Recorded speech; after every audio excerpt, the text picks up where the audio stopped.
வணக்கம். நான் பார்த்தேன் சமைத்தேன் அன்னபூர்ணி. இன்றைக்கி வந்து 3வது நாளாக நான் வந்து 3 விதமான லட்டு பண்ணியிருக்கேன். இது வந்து அஞ்சுன்னு சொல்லுவோம் இல்லையா, அந்த ஃபிக்குன்னு சொல்லுவோம், அத்திப்பழம். அதில் பண்ணின லட்டு தான். இதெல்லாம் ஏன் பண்ணினேன்னா, எங்கள் ஆத்துல இவாளெலாம் சாப்பிடவே மாட்டேங்கிறா, ரொம்ப வெல்லம் சர்க்கரை எல்லாம் போட்டால். அதனால ஒரு ஹெல்தி வேர்ஷனாக இது பண்ணியிருக்கேன். நான் வந்து அந்த அத்திப்பழத்தை இதான் அத்திப்பழம் காமிச்சிருக்கேன். இதை சின்ன சின்னதாக கட் பண்ணி வச்சுட்டுருக்கேன். அதுக்கப்புறம் டேட்ஸு, அதாவது பேரிச்சம்பழம், அதில் இருக்கிற சீட்ஸ் எல்லாம் எடுத்துகிட்டு அதையும் நான் வந்து கட் பண்ணி வச்சுட்டுருக்கேன். இது ரெண்டுத்தையும் மிக்சியில் போட்டு நம்ம கொஞ்சம் இதில் கொஞ்சம் தேனை விட்டு நான் வச்சுருந்தேன் ஒரு ஃபியூ மினிட்ஸ்க்கு. அதுக்கப்புறமா அதை மிக்சியில் போட்டு நல்லா அரைச்சுட்டுட்டேன். இது வந்து ட்ரை ஃப்ரூட்ஸ்லாம் எடுத்து வச்சுட்டுருக்கேன். அதாவது பதாமும் முந்திரி பருப்பும் இதை வந்து கொஞ்சம் கையால் நல்லா நான் வந்து உடச்சுட்டுட்டேன்.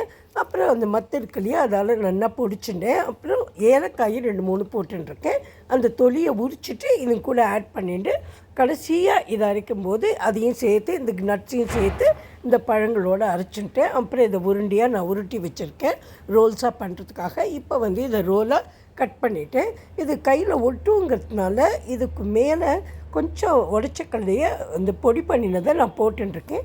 சாப்பிடும்போது ஒட்டாமல் இருக்கட்டும் அப்படின்னு சொல்லிவிட்டு அதுக்கப்புறம் இதை ரவுண்டாக கட் பண்ணிட்டு அது மேலே போடுறதுக்கு வந்து கசகசாவை கொஞ்சம் வறுத்துன்ட்டு அதையும் இது மேலே போட்டுட்டு கொஞ்சம் அது அழகாகவும் இருக்கும், பார்க்குறதுக்கு சாப்பிட்றதுக்கும் நல்லா இருக்கும்னு, ஒரு டேஸ்ட்டு கொடுக்கும்னு இதை வந்து கட் பண்ணி வச்சுருக்கேங்க. அடுத்தது வந்து கசகசாவையும் இது மேலே போட்டுட்டு சர்வ் பண்ணிவிட்டேன். இதை பாருங்கள், இது வறுத்தது கசகசா. அப்புறம் இது மேலே போட்டுட்டு நம்ம சர்வ் பண்ண வேண்டியது தான். இதுவும் நல்லாவே வந்தது. It was also very tasty. And நான் கொடுத்தப்போ எல்லாருமே சாப்பிட்டா, ஒருத்தர் நான் சாப்பிட மாட்டோம் அப்படி இப்படின்னு சொல்லலை. தேங்க்யூ.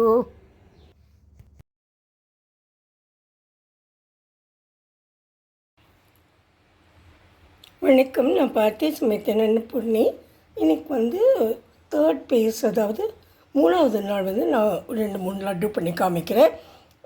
இது வந்து ஃபஸ்ட்டு வந்து நம்ம பிஸ்கட்ஸ்லேருந்தே லட்டு பண்ணலாம். இந்த பிஸ்கட்ஸ்லாம் நான் ஏன் இதை சூஸ் பண்ணினேன் அப்படின்னா, இது வாங்கி கொஞ்ச நாள் ஆச்சு, யாருமே எங்கள் ஆத்துல சாப்பிட மாட்டேங்கிறா.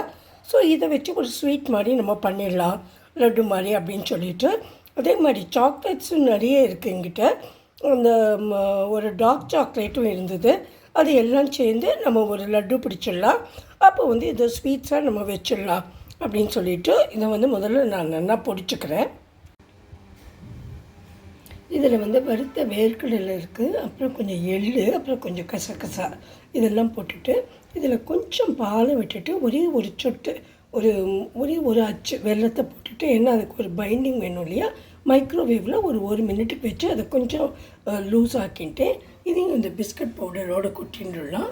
அதுக்கப்புறம் நான் கொஞ்சம் சாக்லேட் இருக்குதுன்னு சொன்னேன் இல்லையா, டார்க் சாக்லேட்டை அதையும் மெல்ட் பண்ணி வச்சுட்டுருக்கேன். அப்புறம் கொஞ்சம் 1 ஸ்பூன் பட்டரும் போட்டு இதை எப்படி வருது என்னன்னு பார்க்கலாம். இதுக்கு வந்து இன்னொரு பைண்டிங் வேணும்னாக்கா நீங்கள் உடச்சக்கல்லையை பவுடர் பண்ணி போட்டுக்கலாம். அது மாதிரி ஏதாவது இருந்ததுன்னா வேர்க்கடலையை பவுடர் பண்ணி போட்டுக்கலாம். பைண்டிங் வரலைன்னா, லட்டுவாக பிடிக்க வரலைன்னா இப்போ எப்படி வருது என்னன்னு நான் பார்க்குறேன். என்கிட்ட கொஞ்சம் ட்ரை கோகோனட், அதனோட டெசிகேட்டட் கோகோனட்டோட பவுடர் இருந்தது. நான் இதை கொஞ்சம் நெய்யில் வறுத்து வச்சுருந்தேன். பாயசத்துக்கு இதுக்கு போடணுன்னா, ஸ்வீட்டுக்கு போடணுன்னா இருக்கட்டும்னு அதை வந்து இந்த மிக்சரோடு நான் கலந்துக்கிறேன். இப்போ நம்மளோட இந்த சாக்லேட் பிஸ்கெட்டால் பண்ணின லட்டு வந்து ரெடி ஆகிடுது.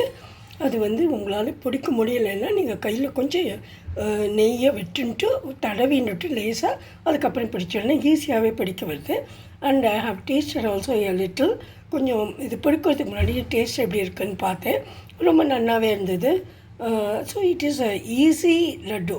ரொம்ப சுலபமாக பண்ணிடலாம். 2வது வந்து உங்கள் இடத்துல யாராவது இந்த பிஸ்கெட் ஏதாவது மிஞ்சி போயிருந்தால் அதை வச்சும் பண்ணிடலாம். And it also looks very nice. Thank you very much. Next laddu நான் அப்புறமா காமிக்கிறேன். Thanks a lot. If you like this recipe, please subscribe to my channel. Thank you. வணக்கம். நான் பார்த்தேன் சமைத்தேன் அன்னபூர்ணி. நெக்ஸ்ட் லட்டு வந்து கோகோனட் லட்டு தான். ஆனால் நம்ம ட்ரெடிஷ்னலாக பண்ணுற மாதிரி நான் பண்ணலை.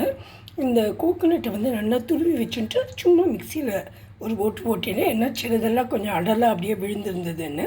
அதுக்கப்புறம் இங்கே சுகர் இல்லைன்னா ஜாகரி ஏதாவது ஒன்று போடுவோம் இல்லையா, அதுக்கு பதிலாக நான் வந்து இந்த டேட்ஸ் இருக்கிற அதில் வந்து பேரிச்சம்பழம் அதில் இருக்கிற கொட்டையெல்லாம் ரிமூவ் பண்ணிட்டேன். ஏன்னா அது சீட்லெஸ் எனக்கு கிடைக்கல, சீடோடு தான் கிடச்சிது. அதெல்லாம் ரிமூவ் பண்ணிவிட்டு அதையும் கொஞ்சம் பொடி பண்ணி வச்சுட்டுருக்கேன். இது ரெண்டுத்தையும் சேர்த்துட்டு ஒரு சொட்டு நெய் வேணும்னா விட்டுக்கணும். விட்டுட்டு நம்ம பிடிச்சு பார்க்கலாம் வருதா என்னென்னு. இப்போ நான் அது ரெண்டுத்தையுமே நல்லா கலந்து வச்சுட்டுருக்கேன். ஒரு ஸ்பூனால் போட்டு கலந்துட்டு கையால் நல்லா பிசைஞ்சேன். இதுக்கு இந்த மாய்ஸ்சர் இருக்கு இல்லையா இந்த கோகோனட்டில், அதனால் இது ஈஸியாகவே பிடிக்க வரும்னு நினைக்கிறேன். இப்போ நான் பிடிச்சிட்டு உங்களுக்கு காமிக்கிறேன். இப்போ நம்ம கோகோனட் லட்டுவும் ரெடியாகிடுது. இது ஈஸியாகவே பிடிக்க முடிஞ்சது. நம்ம அதை ரவுண்டல்ஸாக பண்ணிட்டோம். இது கொஞ்சம்குள்ளே நேரம் ஆனாக்கா இது கட்டி பட்டுக்கும். நான் வந்து பண்ணின உடனே உங்களுக்கு இந்த எடுத்து காமிக்கிறேன் வீடியோ. இதில் வந்து நீங்கள் சர்க்கரையோ இல்லை வந்து ஜாகரியோ வெல்லமோ போடலன்னு சொன்னால் யாருமே நம்ப மாட்டா. அந்த அளவு அந்த டேட்ஸ் வந்து அதுக்கு ஸ்வீட்னஸை கொடுத்துருக்கு. This is a healthy version also. அதனால நான் பண்ணியிருக்கேன். ஹெல்த்தியாக இருக்கும், குழந்தைகள் சாப்பிட்றதுக்கு எந்த ஹெசிடேஷனும் இருக்காதுன்னு. நான் இதில் நெய்யும் போடலை, சர்க்கரையும் போடலை, ஜாகரியும் போடலை. Thank you very much. If you like my video, please subscribe to my channel. Suppose உங்களுக்கு வந்து ட்ரெடிஷ்னலாக பண்ணணும் அப்படின்னா இதே மாதிரி நான் சும்மா சொல்கிறேன், கேட்டுக்கோங்க. இந்த தேங்காயை நம்ம துருவி வச்சோம் இல்லையா, அது ஒரு பங்கு இருந்தால் 3/4 பங்கு சர்க்கரையை விட்டுட்டு அதுக்கு வந்து 3/4 டம்ளர் நீங்கள் வந்து சர்க்கரை போட்டுனேன்னா 3/4 கப்பு சர்க்கரை போட்டுனேன். இந்த 1/4 பங்கு நீங்கள் தண்ணியை விட்டுட்டு ரொம்ப தண்ணி விட வேண்டாம், 1/4 கப்பு விட்டால் போதும். அதை 1 ஸ்ட்ரிங் பதத்துக்கு வரைக்கும், அதாவது ஒரு கம்பி பதம் வரணும். அந்த அப்புறம் இந்த தேங்காயும் போட்டு கொட்டிட்டு அதுலேயே கொஞ்சம் ஏலக்காய் பொடியும் போட்டுக்கோங்க. போட்டுட்டு நல்லா இலக்கிட்டு அது வந்து கடாயை விட்டு வர பதம் வந்த உடனே அதை நம்ம கொட்டி பர்ஃபியாக பண்ணிடலாம். அதுதான் வந்து தேங்காய் பர்ஃபின்னு சொல்கிறோம். இல்லை உங்களுக்கு வந்து பர்ஃபியாக வேண்டாம்னா நீங்கள் உருண்டையாகவும் பிடிச்சிக்கலாம். Thank you very much. Thanks a lot for வாட்சிங். தேங்க்யூ.